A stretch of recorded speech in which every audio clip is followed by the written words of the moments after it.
نبی کے فرمان کا مقصد یہ نہیں تھا کہ عصر وہاں پڑھیں، مقصد یہ تھا جلدی نکلنے کا، اس لیے ہم عصر کی نماز یہیں پڑھیں گے۔ اللہ کے نبی صلی اللہ علیہ وسلم کے سامنے جب معاملہ پیش ہوا، آپ نے کسی کو بھی کچھ نہیں کہا، ہر کسی کا اپنا فہم، اللہ کے نبی کی حدیث سے محبت، کچھ نے عصر عشاء کے بعد پڑھی۔ بہرحال میرے بھائیوں، مسلمان روانہ ہوئے، اللہ کے نبی بعد میں نکلے، حضرت علی کو پہلے روانہ فرمایا۔ جب حضرت علی رضی اللہ تعالیٰ عنہ بنو قریظہ کے پاس پہنچے، بنو قریظہ نے گالیوں کی بچھاڑ کر دی اللہ کے نبی کو، اللہ کے نبی کو برا بھلا کہنے لگے۔ اللہ اکبر، رسول اللہ صلی اللہ علیہ وسلم پہنچ گئے، مسلمانوں کے لشکر کی تعداد 3000 تھی، 3000 کا لشکر۔ اللہ کے نبی بنو قریظہ پہنچے، محاصرہ 25 روز تک جاری رہا، وہ قلعوں میں بند، قلعوں سے جو ہے محفوظ قلعوں میں بند، وہاں سے تیر برسا رہے ہیں، مسلمان کھلے میدان میں تھکان سے چور، بھوک سے نڈال لڑ رہے ہیں، اللہ کے راستے میں، اللہ کے راستے میں لڑ رہے ہیں۔ 25 دن گزرنے کے بعد اللہ تبارک و تعالی نے ان کے دلوں پر رعب ڈال دیا، ان کے حوصلے ٹوٹ گئے، انہوں نے ہتھیار ڈالنے کا فیصلہ کیا۔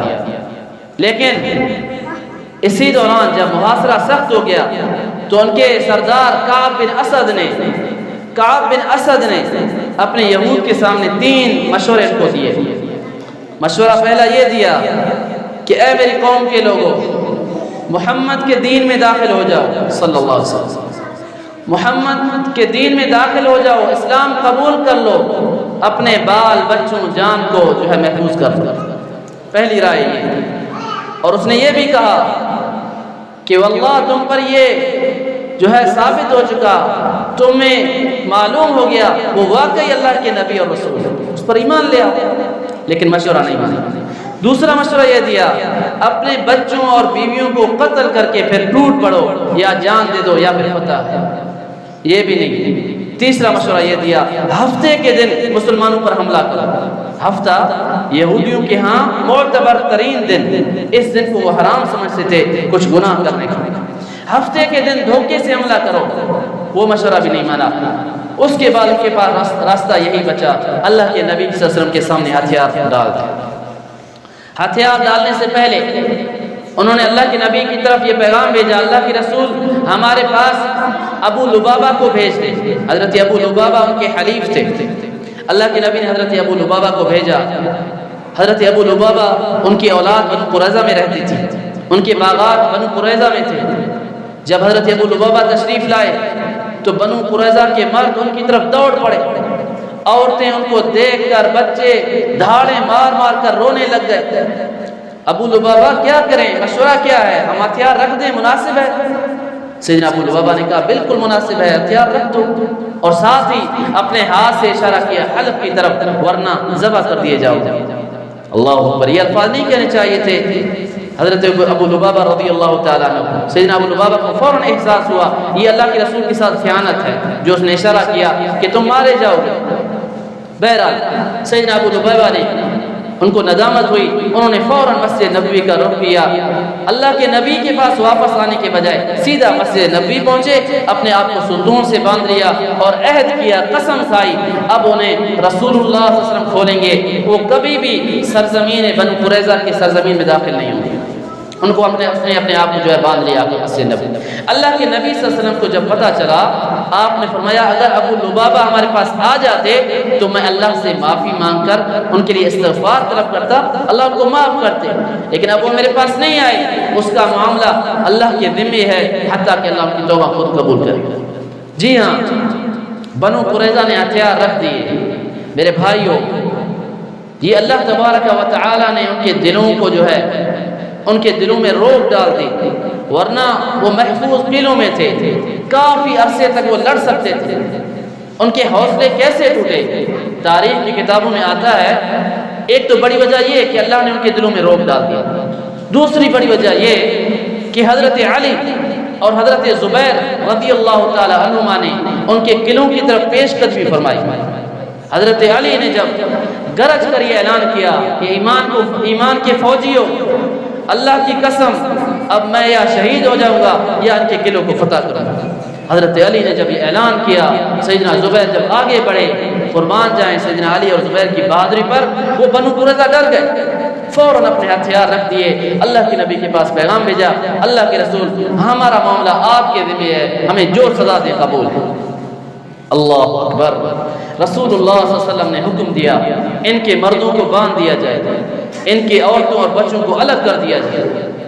جی ہاں، اللہ کے نبی کے پاس انصار صحابہ آئے، اوس قبیلے کے لوگ، اوس انصار صحابہ بنو قریظہ کے حلیف، کہ اللہ کے رسول ان پر احسان کریں، ان کو معاف کر دیں۔ اللہ کے رسول آپ نے بنو قینقاع کے ساتھ جو احسان کیا تھا، وہ خزرج کے حلیف تھے، یہ ہمارے حلیف ہیں۔ خزرج انصار قبیلے کا، انصار قبیلہ، اوس بھی انصار قبیلہ۔ اللہ کے نبی نے فرمایا تمہیں یہ بات پسند ہے کہ تمہارا فیصلہ تمہارا اپنا کوئی آدمی کرے؟ مسلمانوں نے کہا، انصار صحابہ نے کہا اللہ کے رسول قبول ہے۔ آپ نے فرمایا یہ معاملہ سعد بن معاذ کے حوالے ہے۔ سیدنا سعد بن معاذ قبیلہ اوس کے سردار، بڑے جلیل القدر صحابی، وہ صحابی جن کو جنگ خندق کے دوران ان کے بازو پر جو ہے ایک تیر لگا تھا، جس کی وجہ سے زخمی تھے، وہ مدینہ میں تھے، بنو قریظہ میں نہیں آئے تھے۔ اللہ کے نبی نے ان کو بلاوا بھیجا، ان کو گدھے پر سوار کر کے لایا گیا۔ جب وہ مجمع میں پہنچے، لوگوں نے گھیر لیا، کہا سعد تمہارے یہ حلیف بنو قریظہ، ان پر احسان کیجئے، اللہ کے رسول نے آپ کو حکم بنایا، آپ جو فیصلہ کریں گے آپ ان کے ساتھ حسن سلوک سے جو ہے کام لیں، حسن سلوک، ان پر احسان کریں، آپ کے حلیف ہیں۔ اللہ، سعد بن معاذ خاموش ہے، کوئی جواب نہیں دے رہے، کوئی جواب نہیں دے رہے۔ جب گزارشات کی بھرمار کر دی تو سیدنا سعد نے کہا وقت آ گیا ہے کہ سعد کو اللہ کے بارے میں کسی ملامت گر کی ملامت کی کوئی پرواہ نہیں، وقت آ گیا ہے، سعد اب فیصلہ کرے گا۔ اللہ کے نبی کے بعد جب سعد کو لایا گیا، آپ صلی اللہ علیہ وسلم نے فرمایا قوموا الی سیدکم، اپنے سردار کا استقبال کرو، اپنے سردار کی طرف بڑھو۔ میرے بھائیو، یہاں ایک مسئلے کی وضاحت چاہتا ہوں۔ بعض لوگ مجلس میں بیٹھے ہوتے ہیں، ہر آنے والے شخص کے لیے ادباً احتراماً کھڑے ہو کر اس سے جو ہے ہاتھ ملاتے ہیں، پھر بیٹھ جاتے ہیں، پھر ہٹتے ہیں۔ اللہ کے نبی کا ایک فرمان، آپ نے فرمایا جو شخص یہ پسند کرتا ہے کہ لوگ اس کے لیے کھڑے ہوں، اس کی تعظیم میں کھڑے ہوں، وہ اپنا ٹھکانہ جہنم میں سمجھے۔ اور یہاں اللہ کے نبی نے فرمایا سعد کے لیے اٹھو۔ میرے بھائیو، فرق ہے، اللہ کے نبی نے فرمایا سعد کی طرف اٹھو، اس کا استقبال کرو۔ کسی کے استقبال کے لیے 2 قدم آگے بڑھنا اللہ کے نبی کا حکم ہے، سنت ہے۔ اللہ کے نبی کے پاس کوئی مہمان آتا، آپ استقبال کرتے، جب مہمان جاتا آپ 2 قدم آگے جا کر اس کو الوداع کرتے، یہ سنت ہے۔ باقی مجلس میں بیٹھ کر ہر آنے والے شخص کے لیے کھڑا ہونا، قیام، لفظ قیام، یہ صرف اللہ کے لیے خاص ہے۔ رسول اللہ صلی اللہ علیہ وسلم نے فرمایا تھا لا یقام لی، لوگوں میرے لیے بھی کھڑا نہیں ہونا، بل القیام للہ، قیام اللہ کی صفت ہے، قیام ادباً احتراماً تعظیماً اللہ کے سامنے کھڑے ہونا ہے، لوگوں کے لیے نہیں۔ باقی استقبال یہ الگ چیز ہے۔